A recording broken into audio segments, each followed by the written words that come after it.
Vandana, how can we allow social inclusion in a world with such diversity and imbalance? Well, diversity is not a problem. Diversity, in fact, is the solution. And there are two ways you can think about it. Either put at the center one monoculture of privilege and then try and adjust the diversity, define humanity as men and try and include women into manhood, define humanity as white and try to bring color into whiteness. It doesn't work. It's an impossible thesis. The only way we can have real social exclusion is to treat every diversity as autonomous and every diversity as having dignity, equality, respect. Equality does not mean sameness. Equality does not mean one measure, one yardstick of a monoculture of the mind. Equality means every diversity with equal dignity and equal respect. Can you explain to us what it is to go against globalization time like this? Well, when I started to question globalization when it was being born, when they were writing the treaties of WTO, the trade-related intellectual property rights agreements that were going to start owning the seed, and I started Navdanya.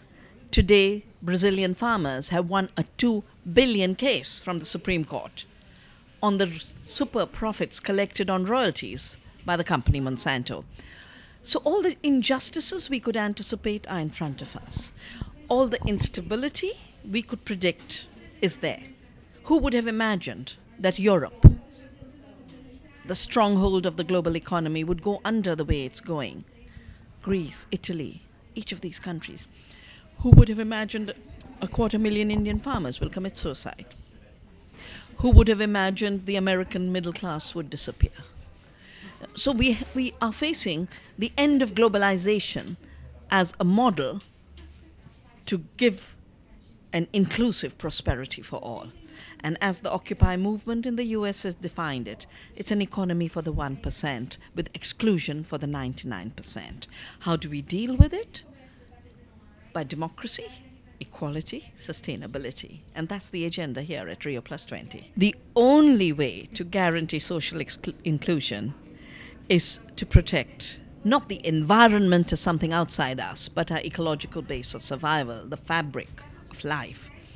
And the only way to protect the planet, the ecosystems, the species, is through social inclusion. The two go hand in hand. The next step of social inclusion needs the inclusion of all diversity on the planet, including non-human diversity. I call it Earth citizenship, Earth community, Earth democracy.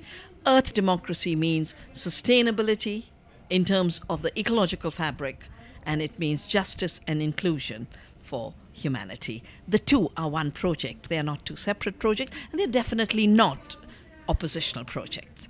We are part of the earth. An illusion made us think we are separate from the earth. And then those who said we are separate from the earth took over the resources of the earth. The land, the biodiversity, the seed, the water, the minerals, even the air through climate change, and said this is all ours now because we are separate from the earth. The separation was for the people and not for them. It's come to a stage where we have to overcome what I call ecological apartheid. Like we got over apartheid and exclusion in South Africa and created a social inclusion by saying there is no separation. We have to do it at the planetary level, that there is no separation. But then we do it at the human level to say, and because we are all equal, we are biologically the same human species, we need the same food. And that's a right to food. We need water. It's a right to water. We need the right to health, the right to education.